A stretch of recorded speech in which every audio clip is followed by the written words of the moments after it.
YouTube, another video. Hey, this is for the paint sprayer, guys.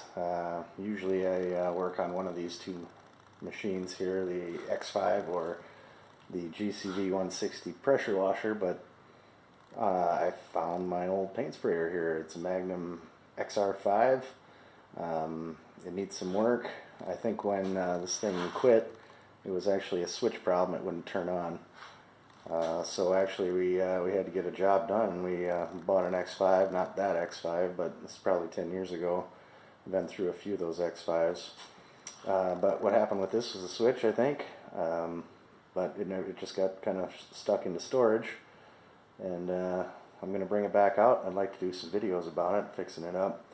It's a little bit different than the X5. It has a piston that you can replace instead of replacing the entire pump with the X5. So I'm gonna be doing that over the next couple videos, and you know, if you're new here, hit the subscribe button. I really appreciate all you guys.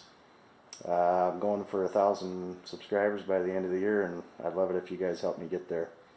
Alright, stay tuned.